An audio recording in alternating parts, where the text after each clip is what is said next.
दिखता है पर है नहीं। दिखता है पर है नहीं। ऐसे कभी नर्मदा किनारे बैठ जाता था तो पूरे वो जंगल के वृक्ष उसमें दिखते थे, तो वहां भी यही भावना करता था, ये दिखता है नहीं, ये दिखता है नहीं। जैसे ये दिखता है पर है नहीं, ऐसे जगत दिखता है पर है नहीं। इसका अभ्यास बहुत करता था। है नहीं तो उत्पन्न भी नहीं। हाँ, बस दिखता है ये पर है नहीं, ऐसे जगत दिखता है और है ही नहीं, कोई उत्पन्न नहीं हुआ। हाँ, बस।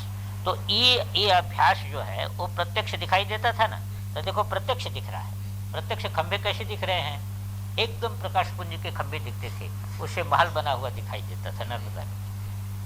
और दिन में जब बैठता था तो ये जंगल दिखाई देता था।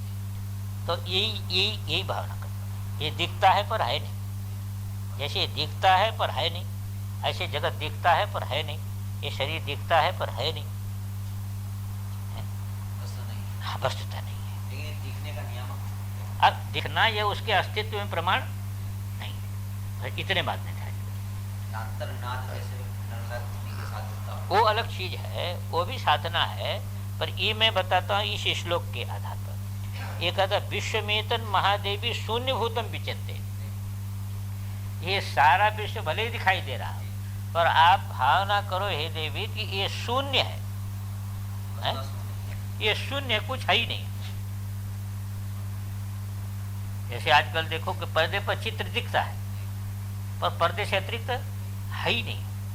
तो शून्य भूतम विचिंतित है, जब वो दृढ़ हो जाएगा, जब शून्य भूत दृढ़ हो जाएगा कि नहीं, तब फिर मनोलीनम है, मनलीन हो जाएगा।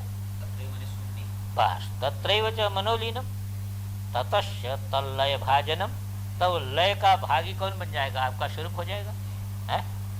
लय जहां हुआ वो आपका स्वरूप है। ये सब धारणा है। आगम ग्रंथों में, इसमें तंत्र ग्रंथों में धारणा बहुत प्रकार है। मालिनी विजय आप देखेंगे हैं, मालिनी विजयोत्तर तंत्र, उसमें तो इतनी धारणाएं हैं। पृथ्वी की धारणा, पहले महात्मा लोग ये धारणा तत्व को बहुत ध्यान देते। ये जितनी सिद्धि होती थी धारणे से होती सब। कहते एक बार गोरखनाथ जी और नानक जी मिल गए, तो नानक जी ने पूछा गोरखनाथ जी से कि क्या सिद्धि किए हो आप। कहा कि सिद्धि हमारी देखना चाहते हैं, अच्छा लो ये तलवार लो, मारो हमारे शरीर को। तो तलवार उठा करके मारा जोर से, तो तलवार के टुकड़े टुकड़े हो गए। कहा कि आ सिद्धि, कहा वज्र का सिद्धि, ये वज्र का सिद्धि। हमने ये भावना किया है कि वज्र है, इस पर कोई अस्त्र शस्त्र का प्रयोग नहीं हो सकता। तो फिर जो है वह सब पूछा कैसे किया, कैसे ऐसे किया, 12 वर्ष। तो नानक जी से उन्होंने कहा कि आपने क्या किया। कहा अच्छा देखो आप तलवार हमको मारो। तो तलवार घुमाने लगे तो शरीर दिखता है और तलवार घूमती है, वो शरीर मिलता नहीं उसको, तलवार शरीर हो जा रहा है। हाँ, जैसे मान लीजिए कि कोई इंद्रधनुष है और आप तलवार से उसका छेदन करो, तो कैसे छेदन करो, इंद्रधनुष दिखता है। अब तलवार उसमें मारोगे तो तलवार उसमें घूमेगी, खाली उसमें घूमेगी तलवार, छाया में तलवार मारो, तलवार जो है उसमें घूमेगी खाली, वो पकड़ तो नहीं पाएगी ना। तो घुमाते रहे जो है वह कहीं शरीर नहीं मिला, और शरीर दिख रहा है प्रत्यक्ष, शरीर प्रत्यक्ष दिख रहा है पर वो मिलता नहीं। क्या कहा कि उसमें क्या है, आपने कहा कि मैं वज्र की भावना, मैंने आकाश की भावना कर लिया, मैं आकाश हूँ। आकाश की भावना करने से आकाश रूप हो गया। अब देखो शरीर आकाश रूप हो जाएगा। ये धारणा में बड़ी भारी शक्ति है, संकल्प तो है ना। ये आकाश रूप शरीर हो गया, आकाश रूप शरीर हो गया, तो उसमें तलवार क्या करेगी। तो इसी को कहते हैं कि देखो ये इसी प्रकार जो है हो जाता है।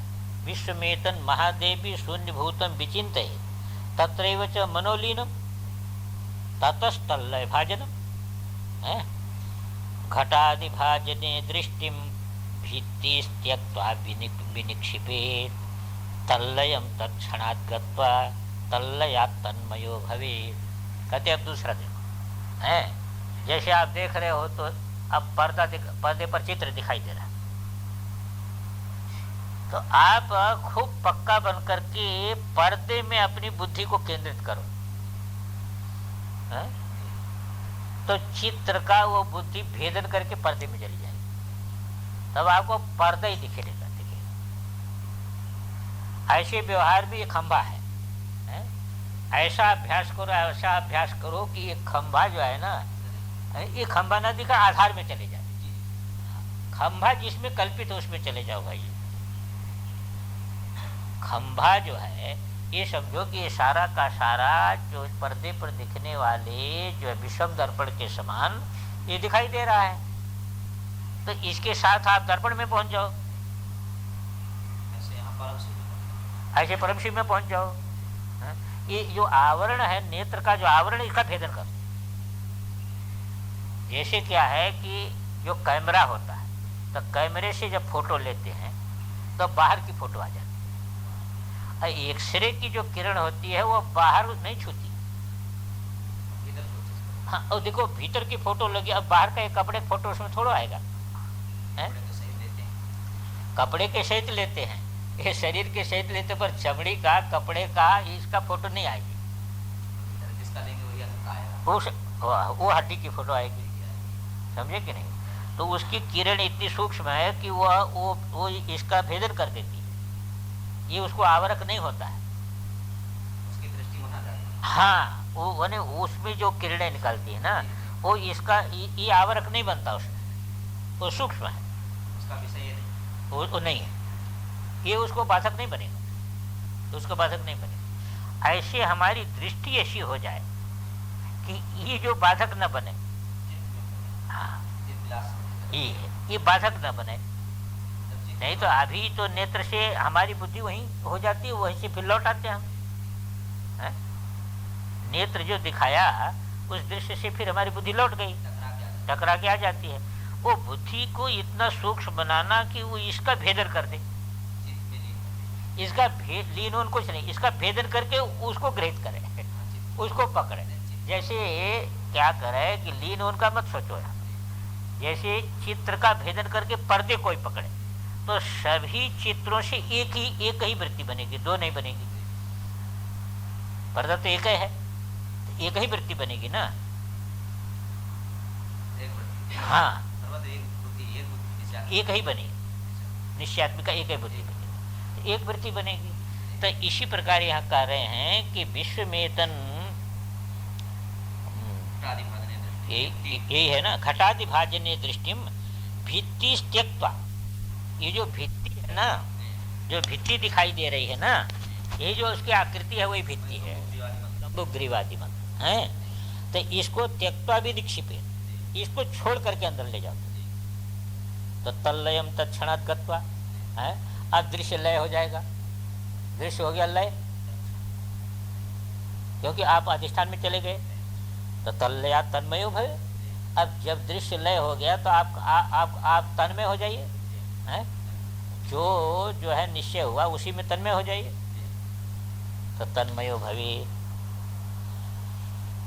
अब दूसरी भावना बताते हैं, देखो इसमें भावना है। निर्वृक्ष गिरिभित्यादि देशे दृष्टि विनिक्षपेत् विलीने मानसे भावी वृत्तिक्षीण प्रजायते। कहते ऐसी जगह चले जाओ, ऐसी जगह चले जाओ हैं जहाँ कुछ नहीं दिखाई देता, न वहाँ पहाड़ है, समझा कि नहीं, न कुछ नहीं। जैसे कहीं जो है बीच में चले जाओ, समुद्र पानी एक ही दिखाई दे रहा, दो नहीं दिखाई दे रहा। ऐसे यहाँ सभी से शून्य आकाश में केंद्रित कर दो अपने को। अब आकाश में केंद्रित कर देंगे तो कुछ नहीं दिखाई देगा, तो आकाश रूपा वृत्ति हो जाएगी आपकी, क्योंकि वृत्ति तो जैसा आधार होगा उसी को पकड़ेगी ना, तो आप हो गए आकाश रूपा हो जाएगी। तो निर्वृक्ष गिरि भीत्यादि देशे दृष्टि विनिक्षिपेत् है। ये कब होगा, जहाँ पहाड़ वहां न हो, मैदान हो और दृष्टि ऊपर केंद्रित कर दीजिए, तो ऊपर केंद्रित कर दीजिए तो कुछ ही नहीं है, शून्य आकाश है। तो विलीने मानसे भावे क्षीण वृत्ति क्षीण प्रजायित। अब जो मानस भाव विलीन हो गया, कोई आधार उसको नहीं मिल रहा है, तो जो वृत्ति बनती थी वो वृत्ति क्षीण हो जाएगी, है? मानस वृत्ति क्षीण हो जाएगी, तो मानस वृत्ति क्षीण हो जाएगी तो अधिष्ठान में चली जाएगी।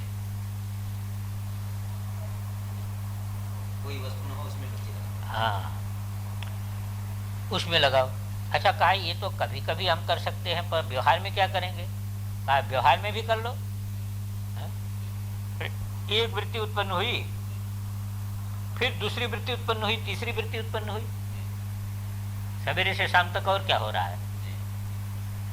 खाने की वृत्ति, उठने की, पढ़ने की, लिखने की, जाने की, स्नान करने की वृत्ति, ये तो बन रही है ना। अब वो दोनों के बीच में बैठ जाओ तुम, है? कहाँ तुम्हारा लक्ष्य हो जाए? वो वृत्ति में न हो जाए, दोनों के बीच में हो जाए। हाँ हाँ, कद उभयोर भावयोर ज्ञाने ध्यात्वा मध्यम समाश्रयेत, है? ज्ञान में जो उभय भाव है, एक गया दूसरा आया, वही बस। अब इसमें ध्यात्वा मध्यम समाश्रयेत, अब बीच का आश्रय कर ले तुम, है? एक गया दूसरा आया, अब बीच का आश्रय कर लो। युगपच द्वयम त्यक्त्वा, अब दोनों छूट गए। एक क्षण में क्या हो जाएगा कि दोनों छूट गए, ये भी छूट गया, वो भी छूट गया। मध्य में आश्रय से दोनों छूट जाएगा। तो मध्य में आश्रय कर लिया तो दोनों छूट जाएगा। पर ये कहने से नहीं होगा, अभ्यास करेंगे तब होगा, अभ्यास करेंगे तब होगा। तो युगपच द्वयम त्यक्त्वा मध्य तत्व प्रकाशते, हैं? हम मध्य में वही तत्व प्रकाशित हो जाएगा। कहने का तात्पर्य है कि पूरे में ये प्रयास ये कर रहे हैं कि ऐसा नहीं सतत तुम साधना कर सकते हो। जैसे भगवान ने कहा मां मनुष्य युद्ध च, जगत की लड़ाई लड़ते रहो पर मेरी स्मृति बनी रहे। यहाँ सब करते हुए भी तुम सतत साधना कर सकते हो, जहां हो वहीं साधना हो जाएगी। दृष्टि है, साधना तो एक दृष्टि है ना। आपकी दृष्टि जो है वह मूल तत्व की तरफ, ये आवरण को न पकड़े, ये चित्र को आपकी दृष्टि न पकड़े, आपकी बुद्धि इसको पकड़े, मूल तत्व। तो इस प्रकार की कला से आप में कला उत्पन्न हो जाएगी। तो कला उत्पन्न हो जाएगी तो सब जगह उसी को ग्रहित करेंगे आप। चिकित्सा होनी चाहिए, बस चिकित्सा होनी चाहिए, फिर कला उत्पन्न हो जाएगी। तो कला उत्पन्न हो जाएगी तो उसी रूप में कहते वैज्ञानिक लोग जो बहुत अनुसंधान करते हैं ना, ये खंभा इत्यादि उनको दिखता तो उनको मालूम होता है कि अणु जो है बड़ी तेजी से घूम रहे हैं, उनको इसका प्रत्यक्ष होता है। हाँ, तो उनको प्रत्यक्ष इसका होता है। पता नहीं भैया, जो भी हो, पर इसका प्रत्यक्ष होता है, तो उनको इसमें कोई संशय नहीं होता है? उनको वो प्रत्यक्ष हो जाता है, कार्य करते करते ना वो प्रत्यक्ष ही हो जाता है। तो प्रत्यक्ष के समान मालूम होता है, हमको ऐसा मालूम होता है, उनको दूसरे प्रकार का मालूम। जो भी हो, पर इस प्रकार का प्रत्यक्ष मालूम, प्रतिक्षण गतिशील है। अब हमको स्थिर मालूम हो रहा है और प्रतिक्षण वो गतिशील मालूम हो रहा है, तो उसका साक्षात्कार हो जाता है हमको। तो उनको उसी प्रकार का भान होता है, उसी प्रकार का भान होता है। ज्ञान से और भावना से, ये दोनों प्रकार से चीज बनती। ज्ञान जब उनका प्रत्यक्ष ज्ञान हो जाएगा ना, तो वैसे मालूम होगा, ठीक वैसे मालूम होगा। जिसने पहले पश्चिम में जिसने पहले साक्षात्कार किया कि पृथ्वी चलती है, जिसका अपरोक्ष किया, तो उसने घोषित कर दिया। तो उस समय वहां पर मान्यता यही थी धार्मिक की, सूर्य चलता है, धर्म के विरुद्ध बोला वो। हाँ, धर्म के विरुद्ध बोला। ये पश्चिम की बात है। यहाँ तो और पहले निर्धारित हो गया था ज्योतिष से, यहाँ तो 7वीं शताब्दी में हो गया था, वहाँ के 11वीं या 13वीं शताब्दी। तो उसने कहा कि पृथ्वी चलती है, तो उसको केस चला, फांसी की सजा हुई, क्योंकि धर्म के विरुद्ध बोला। जिंदा जला दिया कि वो फांसी की सजा उसकी।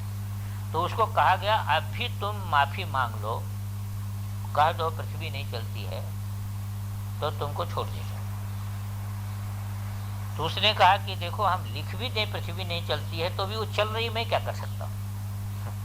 वो तो चल रही है, वो रुकती तो नहीं।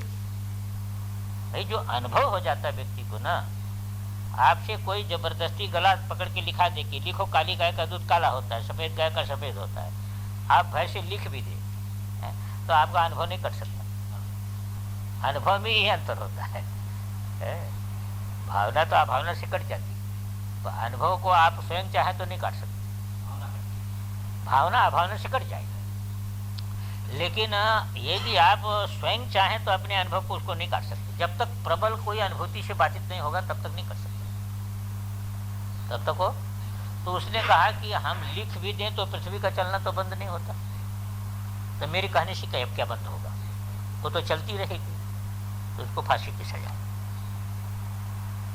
लेकिन आज देखो उसी की बात है, अब उसको प्रत्यक्ष था, तो आज वैज्ञानिक क्रिएत्रों से प्रत्यक्ष की उसको। तो कहने का तात्पर्य कि जब ये जो चीज हो जाती है ना, या तो दृढ़ भावना से होता है, दृढ़ भावना भी अंत में जो है वह प्रत्यक्ष, इसीलिए भावना भी अंत में जो है वह ज्ञान में परिणत हो जाती है। हाँ, ज्ञान में परिणत हो जाती है, ज्ञान में परिणत हो जाती है।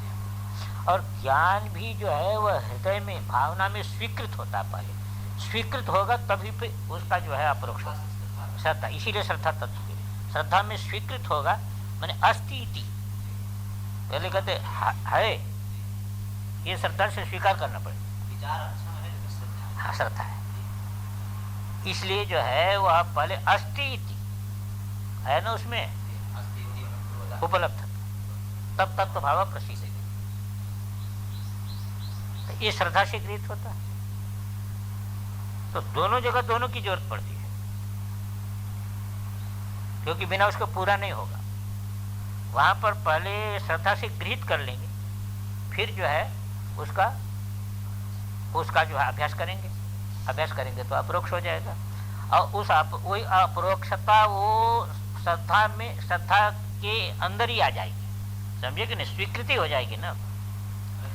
ये स्वीकृति एक बहुत विलक्षण चीज है। मैं तो वहां पर गया तो एक हमारा उसकी किडनी जो है दोनों फेल हो गई थी, एक अपना भक्त था, तो किसी दूसरे की किडनी दिया, तो उससे जो है उसका काम, वो उसका ऑपरेशन था वहाँ बॉम्बे, तो हमको जाना पड़ा, मैं गया, उसके बाद तो बॉम्बे गया नहीं। तो वो बहुत डॉक्टर लोग आए, हमने कहा कि भाई तुमने तो किडनी उसको लगा दी, इतनी दवा क्यों देते हो, इतनी दवा उसको खिलाते थे, इतनी दवा खिलाते थे। तो कहते कि जो है वो किडनी ऐसा है कि ये शरीर जो है जब तक बाहर के अवयव को आत्मत्व नहीं स्वीकार करेगा आपका मन, तब तक वो शरीर स्वीकार नहीं करके फेंक देगा। तो पूरे शरीर में, हाँ, वो जब आत्मत्व स्वीकार होगा तभी वो टिकेगा, नहीं तो हम जोड़ दें तो जोड़ने से वो फेल हो जाएगा, वो फेंक देगा। तो हम इतनी दवा जो देते हैं वो मन को मोहित करके मन उसको आत्मत्व स्वीकार कर ले, अंग के रूप अपना अंग करके स्वीकार करे। अपना अंग करके स्वीकार यदि नहीं करेगा तो फिर कभी भी टिकेगा नहीं। इतनी दवा जो है उसको भुलावे में डाल देगी।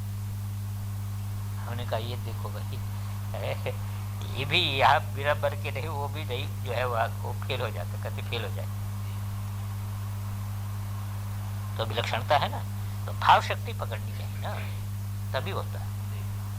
ओम पूर्णमदः पूर्णमिदं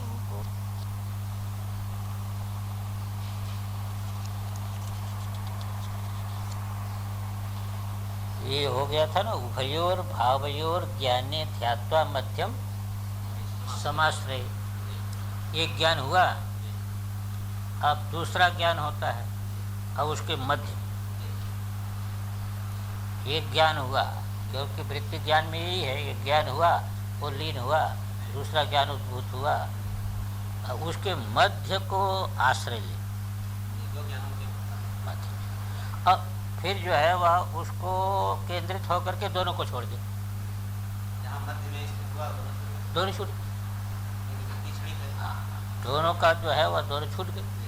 अब दोनों छूट गए तो वहाँ पर जो है मध्य तत्व प्रकाशित है, एक समाधि हो गई। क्योंकि मध्य तो अचल होगा। अच्छा है कि भावी भावी न्यक्ति निरुद्धा चित नैव भावांतरम व्रजेत तदा तन्मध्य भावेन विकस विकसत्यति भावना। कहते हैं कि न्यक्ते भावे है?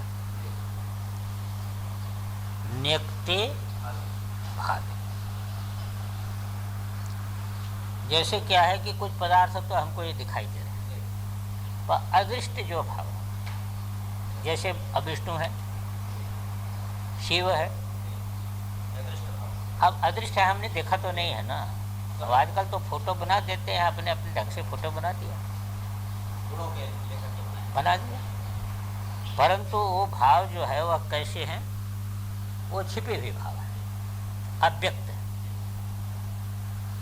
अव्यक्त है तो अब हमने शास्त्र से जो है वह ये निर्धारित किया कि इस प्रकार मूल में शिव तत्व है। अब शिव का हमने वो शिव तो अब अव्यक्त है हमारे लिए, अब हमने जो है चित्त को केंद्रित किया। तत्व तो है ना, जिससे सारा जगत उत्पन्न हो रहा है, जिससे पालित हो रहा है, जिससे संग्रहित हो रहा है, जो कण कण में है, जिसकी जो है संकल्प के बिना जो है कुछ होता ही नहीं। अब हमने जो है क्या किया कि उसमें अपने चित्त को केंद्रित किया, निरुद्धा चित्त। अब उसी में एकीभूत हो गया, अथवा मान लीजिए कि फोटो ही रख लिया हमने और उसमें चित्त को केंद्रित किया, तो चित्त को केंद्रित करते करते करते करते कि जब अभ्यास आपका बढ़ जाएगा तो अभ्यास बढ़ जाएगा तो वही रह जाएगा चित्त में, दूसरा कुछ नहीं रहेगा, वही रह जाता है। बहुत तीव्र अभ्यास हो जाता है तो आप नेत्र उठाएंगे तो वही इधर भी दिखेगा, वही इधर भी दिखेगा, वो चित्त में भर जाता है ना। चित्त में तदाकृति जो है सुदृढ़ हो जाती है, तो तदाकृति सुदृढ़ हो जाती है तो वही चित्त में भर जाता है। तो नैव भावांतरम ब्रजे है। अब तदा तन मध्य भावे न विकसत्यति भावना। अब उसमें केंद्रित करते करते करते करते वो आकृति भी क्या हो जाएगी? लोप। यही मध्य भाव है उसका। आकृति भी जो है सर्वाकृतियों के से तो आकृति भी लोप हो गई। अब आकृति जब लोप हो गई तो फिर जो है वह मूल तत्व अभिव्यक्त हो गया, अतिक्रमण करने वाली भावना बन गई।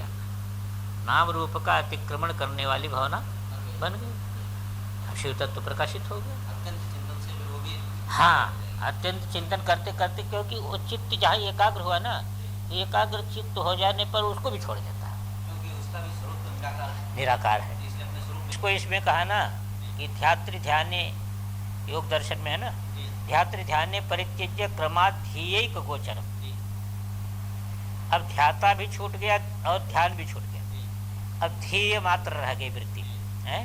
निवात दीपवत चित्तम समाधि अभिधीयते, समाधि की स्थिति प्राप्त हो गई है। तो ये व्यक्ताव्यक्त का जो है वह वो भाव का जो मध्य भाग है, यानी मध्य भाग माने यहाँ पर कोई विशिष्टता को नहीं पकड़ रहा है, वही मध्य भाव हो गया। अब यहाँ तक तो क्या कर है, ये साधना है कि एक को आपने पकड़ा है, मन ध्येयाकार आपका चित्त हो गया, आपका चित्त ध्येयाकार हो गया। अब ध्याता भी भूल गया, ध्यान भी भूल गया है। वहाँ ध्याता भी अलग भूल गया कि मैं ध्यान करता हूँ, ये ध्येय है, ये नहीं रहेगा, ध्येयाकार वृत्ति हो गई। अब ध्येयाकार वृत्ति में फिर क्या है कि जो विशिष्टता लीन हो जाएगी, यही मध्यभाव हो गया, सत्य सामान्य में हो जाएगा। तो यहाँ तक जितना हुआ वहाँ पर बाह्य आधार को लेकर के आपको कहा है, और सत्ता को प्रधान बना करके सारा का सारा ही किया। यहाँ तक देखिए, साधन तीन को प्रधान बना करके साधन बनेगा, तो यहाँ पर सत्ता को प्रधान करके साधन बनाया गया कि सामान्य सत्ता में आप पहुँच जाए। यहाँ तक जितने साधन आपके हुए वो सामान्य सत्ता में पहुँचाने वाले हुए। तो सामान्य सत्ता में पहुँचाने वाले विशिष्ट सत्ता को आपने आधार बनाया और सामान्य सत्ता में आप पहुँच गए। ध्यान में वही दुंदुभ्यादि दृष्टांत से जैसे आप सामान्य सत्ता में पहुंच गए। अब यहाँ से जो साधन चलेगा वह सामान्य चित्त में पहुंचने के लिए। सामान्य कोई जड़ नहीं। हाँ, अब ये चित्त को लेकर के चलेगा साधन है कि विशिष्ट सत्ता को आपने आधार बनाया और सामान्य सत्ता में आप पहुंच गए। अब उसमें चित्त को दिखाना है। अब दिखाना है वो चैतन्य रूप। अब भावना आपकी चैतन्य रूपा बनेगी और इसके बाद फिर आनंद रूप, इसके बाद आनंद आएगा। अब चैतन्य रूपी भावना आएगी ही। तो यहाँ पर जो है वह सत्ता को लेकर के जैसे सच्चिदानंद हम कहते हैं ना, सच्चित आनंद, तो उसमें सत्ता सामान्य में आपको ले। अब वो सत्ता अब देखिए चित्त सामान्य में, अब क्या है चित्त सामान्य, और उसके बाद आपको आनंद सामान्य मिले जाए। चित्त भी उसका स्वरूप। हाँ, चित्त भी स्वरूप है ना, है विशिष्टता ही बाधक है। तो सत्ता की विशिष्टता ये थी, विशिष्टता को लेकर के फिर सामान्य मिले गए, सामान्य सत्ता। अब चित्त को लेकर के सामान्य चित्त मिल जाएगा, भान सामान्य चैतन्य विषय। इसी को देखिए, सर्वं देहं चिन्मयं ही जगद्वा परिभावयेत युगवन निर्विकल्पेन मनसा परमोदयः।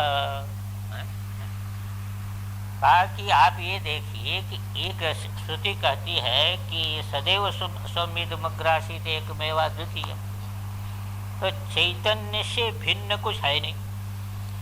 जैसे दर्पण से भिन्न कोई उसमें की आकृति नहीं है, वो दर्पण व्याप्ति दर्पणे है वहां पर।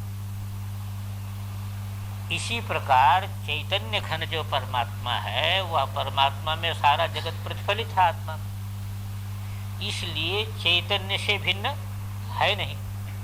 तो इसको पहले बुद्धि में खूब बैठा ले, बस बच्चित दर्पण में सारा जगत प्रतिभाषित है। फिर देखा ये शरीर भी प्रतिभाषित है। फिर क्या कर दे, सर्वम देहम चिन्मयम, ये शरीर जो दिखाई रहा है वो चिन्मय है, ये चिन्मय है। चिदानंदमय देह तुम्हारी, भगवान के लिए कहते हैं कि भगवान का जो विग्रह होता है वो चिन्मय होता है। क्यों भगवान का विग्रह चिन्मय होता है कि क्योंकि किसी कर्म इत्यादि का फलभूत होता नहीं, इसलिए प्रकृति परवश नहीं रहता, वो चिन्मय विग्रह है। अब कोई कहे चिन्मय विग्रह कैसा होता है, अरे चिन्मय विग्रह ही है। जैसे आप देखिए कि जब ब्रह्मा चुरा ले गए बछड़ा और बालक, तो अब वो जो बालक और बछड़े जो व्यवहार 1 साल तक करते रहे ब्रज में, वृंदावन में, उनका शरीर कैसा था, बस इधरे से समझ लो कि वो कहाँ थे। ब्रह्मा ने उनको बनाया नहीं, पंचभूतों से वो बने नहीं, और 1 वर्ष तक व्यवहार सारा का सारा होता रहा। और जब वो उन्होंने बछड़ा और जो है वह छोड़ दिया ग्वाल वालों को, तब वो कहाँ गए,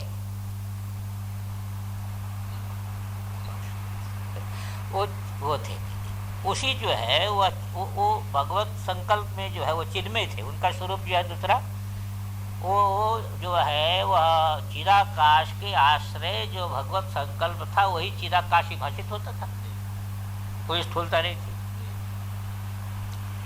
तो इसी प्रकार जो है ये समझे कि सर्वम देहम चिन्मयम ही, चैतन्य से अतिरिक्त तो है ही नहीं है देह, तो चैतन्य से अतिरिक्त देह है ही नहीं है, तो कोई जो है दूसरा नहीं है। वो जैसे दर्पण में दिखने वाला सारा चित्र दर्पण रूप है, ऐसे सारा का सारा शरीर चिन्मय है, और जगत सारा का सारा जगत ही चिन्मय है। सारा का सारा जगत उसमें प्रतीत हो रहा है, प्रकाश से बाहर तो है नहीं, चैतन्य से बाहर किसी की सत्ता है नहीं, इसलिए उस चैतन्य में प्रकाशित होने के कारण सारा जगत क्या है, चिन्मय है। इति परिभावित, तो जब चिन्मय रूप आपकी वृत्ति बन जाएगी मन की है, तो निर्विकल्प में आप चले जाए, युगपत सच मन की वृत्ति बनी, मन जो है क्या कि विषय का अध्यास मन छोड़ा कि चैतन्य हो गया। चित्तम चिदिति जानीयात्, तकार है विषयाध्यास, विषयाध्यास छूट गया चित्त का, चिन्मय हो गया। तो निर्विकल्पेन मनसा, मन निर्विकल्प हो गया तो परमोदय, परम जो चैतन्य स्वरूप है उसका उदय हो गया। तो चित्त सामान्य में चले गया, चित्त सामान्य में चले गए। ज्ञान पटक ज्ञान एक लहरी के समान है, उस चित्त सामान्य में आप चले गए। सामान्य तो पदार्थों में भाषित हो रहा हाँ है। हाँ। अब कहते हैं कि देखिए वो समत्व का उदय कैसे होता है। वायुद्वयस्य संघट्टात् अंतर्वा बहिरंततः योगी समत्व विज्ञान समुद्गमन भाजनम। योगी अभ्यास करता है, तो योगी अभ्यास किसका करता? प्राण का अभ्यास करता। तो वो देखता है कि ये प्राण जो विशिष्ट फुर रहा है, ये जाकर के द्वादशांत में लीन हो जाता है। और उसके बाद जो है वह वहां से जो है, अब देखो वहां लीन हो गया और फिर वहां से स्फुरित हुआ और आके हृदय में लीन हो जाता है। तो एक सम तत्व है बीच में ना, जो हृदय में भी सम है और द्वादशांत में भी सम है। हाँ, तो ये द्वादशांत और हृदय में एक सम तत्व व्यापक है। अब वो समत्व के तरफ उसका लक्ष्य चला गया। पहले तो प्राणापान के तरफ गया था, अब प्राणापान को छोड़ दिया उसका लक्ष्य। प्राणापान को छोड़ करके जहां प्राण लीन हो रहा है, जहां से प्राण उदय हो रहा है, फिर अपान जहां लीन हो रहा है, अपान जहां लीन हो रहा है और वहीं से प्राण उदय हो रहा है। तो इधर प्राण उदय हो रहा है, अपान लीन हो रहा है, और इधर प्राण लीन हो रहा है, अपान उदय हो रहा है। तो जो वो जो बीच का सत्व, जो मूल तत्व है, वहां वो सम है, यहाँ भी सम है और वहां भी सम है। अब उस सम में उसकी वृत्ति केंद्रित हो जाती है और इसको छोड़ देती है। बस ये दोनों को छोड़ दिया, दोनों को छोड़ करके सम में चली गई। अब जब सम में वृत्ति जब चली गई, तब जो है वह समत्व हो गया आपके अंदर, विषमत्व समाप्त हो गया सब। इसी को कहा कि योगी समत्व विज्ञान समुद्गमन भाजनम। समत्व विज्ञान उदय का भाजन बन जाता है। कौन? योगी। उसको वहीं वो समत्व में ही इसकी स्थिति चली जाती है। मन की स्थिति कहाँ चली गई? सम में चली गई। तो इस प्रकार जो है वह इस प्रक्रिया से भी समत्व की प्राप्ति होती है। अब यहाँ से इसके बाद देखिए चैतन्य का अब दो प्रकार से लेते हैं। ये चैतन्य का इतने समझिएगा कि प्रकाश जो है ना, जैसे चित्त प्रकाश जो है, चित्त प्रकाश से बाहर कोई चीज आप नहीं देखेंगे। तो चित्त प्रकाश सब जगह सम है। यहाँ समझते ही कहा चित्त प्रकाश सब जगह सम है, और उसी में घटक ज्ञान, पटक ज्ञान, मठक ज्ञान उठ रहा है। हाँ, प्रकाश में उच्चावच नहीं है। तो ये जो समत्व है चित्त प्रकाश का, उसको योगी जब धारण कर लेता है तब तो उसकी स्थिति समत्व में रहती है, सम में ही रहती है। समत्वम योग उच्यते, इसी का नाम योग है। अब इसके बाद ये ले रहे हैं कि जैसे पंचदशी में बहुत प्रकार का आनंद बताया है, विषयानंद बताया, विद्यानंद, बहुत प्रकार का आनंद। अब ये आनंद की अनुभूति सबको होती है, सबको आनंद की अनुभूति होती है। तो जगत में जो है विषयानंद की अनुभूति है। विषयानंद में भी जो है वह स्त्री सुख को विशेष आनंद की अनुभूति मानते हैं गृहस्थ लोग। तो ये जो आनंद है, ये आनंद आपकी वेदांत प्रक्रिया से भी कहाँ से आता है? स्वरूपानंद प्रतिफलित होता है। खाली वो विषय चित्त को एकाग्र मात्र करते हैं, विषय में राग रहेगा, राग पूर्वक विषय को पकड़ेगा, चित्त जो है वह उस समय विकल्प रहित हो जाएगा, शांत हो जाएगा, एकाग्र हो जाएगा। अब एकाग्र चित्त में स्वरूपानंद प्रतिफलित हुआ, राग के कारण वो विशिष्ट मालूम हुआ। अब विशिष्ट मालूम होने पर विषय के साथ हम उसका संबंध जोड़ लेते हैं, विषय इंद्रिय शरीर को लेकर के उसको हम मान लेते हैं उससे संबंधी। अब कहते हैं कि बाद में उसका विचार करें, उसको विचार करके देखें, विचार करके देखें और उस आनंद मात्र को ग्रहित करे पाए, विषय को छोड़ दे। समझे आप कि नहीं?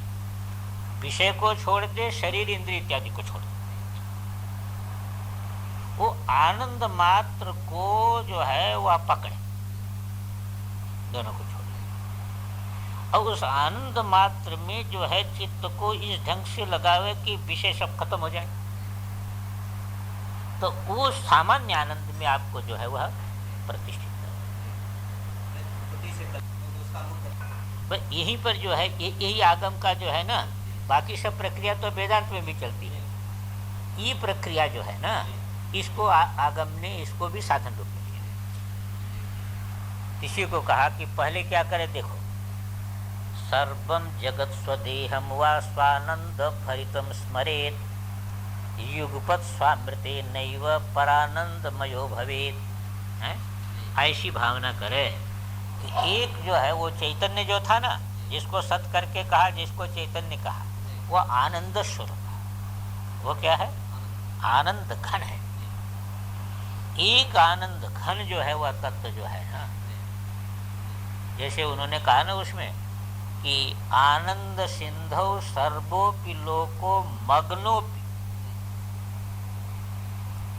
एक आनंद सिंधु है, इसमें सभी लोग डूबे हुए हैं, मग्नोपि पर नाचामति नेक्षते, यही माया है, मग्न है पर उसका ज्ञान ही नहीं है, इसलिए उसका कोई लाभ नहीं ले रहा है, क्योंकि दर्शन नहीं उसका, पर प्यास इसको लगी है तो बाहर देखता है, मग्न है तो आनंद सिंधु में।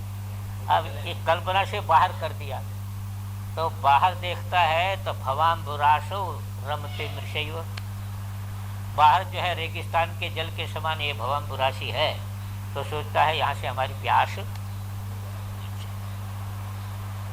तो यहाँ पर ये भावना करे कि सर्वम जगत स्वदेहम व स्वानंद भरितम स्मरे, एक आनंद घन है, वो आनंद में ये डूबा हुआ सब आनंद रूप है। शरीर को पहले भावना करे, फिर सारे के सारे जगत को इस प्रकार की भावना, एक आनंदातिरिक्त जो है वह किसी चीज को ना देखे, सबको भूल जाए। उपन स्वामृते नैव परानंदो मंदमयो भवेत है। तो बस छठ जो है क्या होगा कि वो स्वस्वरूप भूत जो अमृत है, उस अमृत में स्थित होकर के परानंदमय हो जाएगा, परमानंद को प्राप्त कर लेगा। जैसे इन्होंने उदाहरण दिया ना, पूर्णमदः पूर्णमिदं पूर्णात् पूर्णमुदच्यते पूर्णस्य पूर्णमादाय पूर्णमेवावशिष्यते। तो अब दूसरा रहा ही नहीं, आनंद से अतिरिक्त किसी की स्थिति नहीं रही। इतना अंतर है, बाकी तो कोई तत्व में अंतर नहीं है। तीनों सत्ताओं को जगत में देखना और सामान्य स्थिति। हाँ, आप कहते हैं कि देखो कभी कभी ऐसा होता है कि किसी चीज को मान लीजिए कि कोई महात्मा, आप जो है किसी महात्मा का दर्शन करना चाहते हैं, बहुत उनके विषय में सुना है आपने, कोई फोटो भी अंदाज भी लगाया है, मन में आकृति का भी अंदाज लगाया है, और आपको जो है वह 30-40 वर्ष व्यतीत हो गया है? खोजते खोजते खोजते खोजते एकाएक सामने आ जाए तो चित्त उस समय कैसा हो जाता है? चित्त उस समय आपका कैसा हो जाएगा? एक आनंदातिरेक में जैसे जैसे जैसे आप डूब जाएंगे, सामान्य सामान्य अथवा कोई आ गया मायावी है, वो कहे कि हम आपको जो है वह देखो आप क्या देख रहे, कहते कि है जो है महाभारत देखना चाहते, एकदम आपको सामने सब खड़ा कर देते जैसे विराट रूप दिखा दिया भगवान से, ऐसे एकाएक खड़ा कर दे तो चित्त उस समय एकदम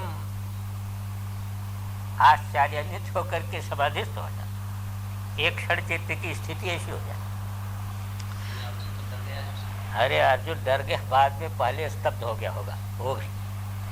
कुहके न प्रयोगे न सदैव मृगे क्षणे समुदेति महानंदो येन तत्व प्रकाशते। यानी विस्मय जो है प्राप्त कराने वाला अद्भुत जो माया है, ये कुहक माने माया, कुहन, हाँ कुहक भी वही है, कुहन भी वही, बस कुहन प्रयोग माने अद्भुत माया प्रयोग, समझे आप कि नहीं? अद्भुत माया प्रयोग है ना, कोई सामान्य माया नहीं है। अद्भुत माया के प्रयोग से सत्येव महानंदो शब्द एकाएक चित्त जो है एक आनंद भूमिका में चला जाता है, और आनंद भूमिका में चला गया तो सामान्य तत्व प्रकाशित हो गया, है ना। मृगे क्षणी ये तो संबोधन है, देवी का संबोधन है। भैरव कह रहे हैं देवी को, मृग के समान ईक्षण है जिसका, हाँ ये मृग नयन, मृग के समान, मृग नेत्र के समान, नयन के समान नयन है जिसका, तो हे मृगे क्षणे सद्येव महानंदो समुदेति येन तत्वम प्रकाशते। अब यहाँ पर देखिए, अब सुख को लेकर के चल रहे हैं। अब जिन्होंने प्राणायाम का अभ्यास किया होगा तो कभी कभी क्या है कि खास करके आप ऐसे देख लीजिए, सामान्य अभ्यास में भी ये भस्त्रिका पूर्वक आप प्राणायाम करते हैं, तो जब भस्त्रिका पूर्वक प्राणायाम करेंगे तो जब रेचक करने लगेंगे, क्योंकि पूरक से रेचक का समय 2 गुना रहता है ना? हाँ, रेचक का समय 2 गुना है, जल्दी हो नहीं जाता है, उसका नियम है। पूरक यदि 2 मिनट में आप 1 मिनट में पूरक करेंगे तो 4 मिनट का कुंभक करेंगे और 2 मिनट में रेचक करेंगे। तो रेचक को जब लंबा आप करते हैं तो ये प्राण जो अंदर से नाड़ियों में से निकलता है, तो एक ऐसे स्पर्श का सुख बहुत विलक्षण मालूम, वहां पर एक स्पर्श सुख मालूम, जैसे नाड़ियों में से प्राण का जो निकलना है, इससे एक स्पर्श सुख की अनुभूति होती। इसीलिए रेचक का लंबा नहीं कर पाते, प्राय करके जब अभ्यास आप करके देखेंगे तो रेचक जल्दी छूट जाता है। एक ऐसी सुखानुभूति उसमें प्रतीत होती है कि वो फेंक देती है। देखिए अभी और नहीं, अभी तो हमने एक बाह्य बताया। इसी प्रकार जब आप अभ्यास करेंगे तो बाह्य से निरोध कर देंगे प्राण का योगी, तो कंद मूल से, तो मूल से जो है वो प्राण वायु को, सूक्ष्म प्राण वायु को उठा लेगा। तो जैसे पिपीलिका रेंगती है, जैसे जो है आप कोई चींटी ऐसे चले तो मालूम हो रहा है यहाँ से यहाँ चला, तो उसी प्रकार वो प्राण का मालूम होता, प्राण यहाँ से यहाँ पहुँच गया, यहाँ से यहाँ पहुँच गया, यहाँ से यहाँ पहुँच गया, ऐसे आपको अंतर दर्शन होगा, अनुभूति हो, स्पर्शानुभूति हो। और वो स्पर्शानुभूति जो है वह एक सुखात्मिका स्पर्शानुभूति है, सुख रूपा स्पर्शानुभूति, और उससे जो है वह, उसमें आप अपने चित्त को केंद्रित करेंगे योगी, तो क्या है सामान्य सुख में चलते हैं।